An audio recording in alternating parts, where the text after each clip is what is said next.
Welcome back to another episode of Dommy Raw Uncut, where I give it to you straight from the streets, no caps. Now let's jump into this. So I'm sure all of you have heard by now the ongoing case of the LSU student named Madison Brooks, who was found dead after being hit by a car. And reportedly, there's further investigation alleging that she was attacked and raped by 4 men before being hit by the car.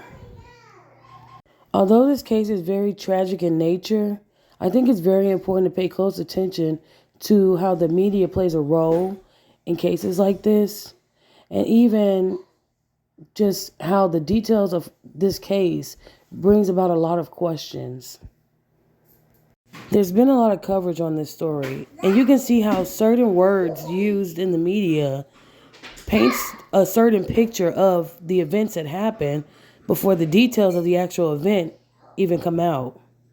As you can see in these media sources, they're using words and phrases like, oh, the student was attacked, the student was raped, oh, there's disturbing details of this story. And they're saying all these affirmative things before any of the details of the actual case come out. And as anyone can expect, they're setting the tone of the public's opinion on this story before any of the details and evidence of the actual case can be released to the public for the public to form their own opinion of the events of this story. And you can tell that these media sources are intentionally or purposely phrasing this case and story in this way because you have other media sources like these ones that are careful in how they approach the story by using words like an alleged attack, an alleged rape.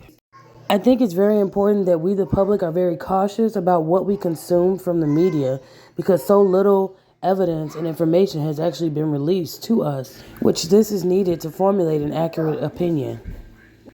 Now, the attorneys that are involved are calling for the men involved to be charged with rape due to the fact that Madison's blood and alcohol level were so high to the extent where it was at a lethal level. And that by law, their argument is anyone who has consumed alcohol at such a high level cannot be found in a state to consent to any sexual activity.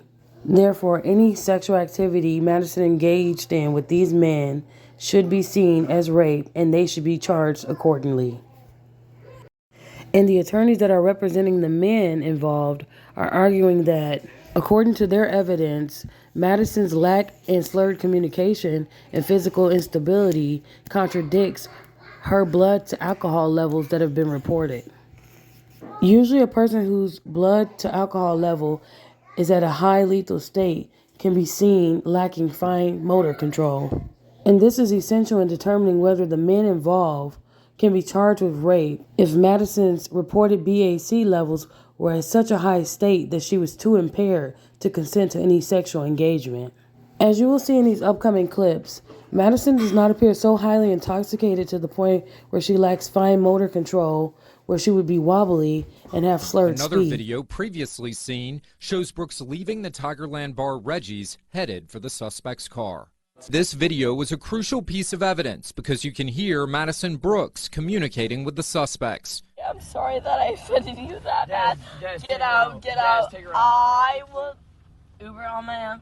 This is video of LSU student Maddie Brooks taken inside the vehicle on January 15th. I'm sorry that your feelings got hurt. When police say she was and one teenage minor in the car recorded it after 2 of them had sex with her. Brooks died shortly after this video was taken.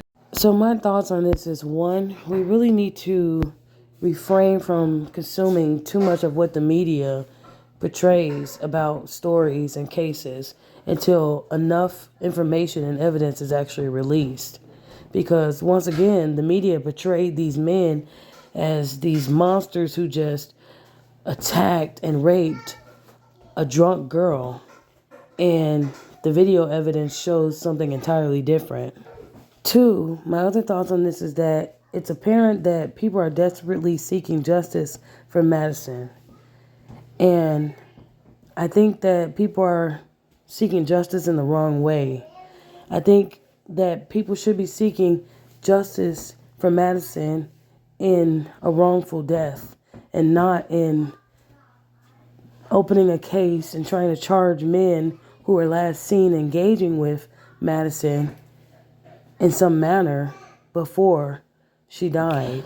I don't quite understand why there hasn't been a pursuit for justice in pursuing the individual who's responsible for driving the vehicle and hitting Madison, which was the ultimate cause of her death.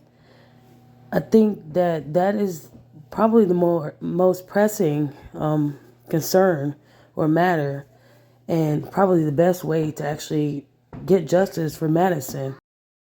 And 3, I think it's important that we take all of the elements of this story as a learning lesson. One of the obvious lessons being just don't have any sexual engagement with anyone who drinks. Another lesson being when a person loses their life, there's more rightful justice in holding the person who's responsible for that person's death accountable. And last but not least, take everything reported by the media with a grain of salt.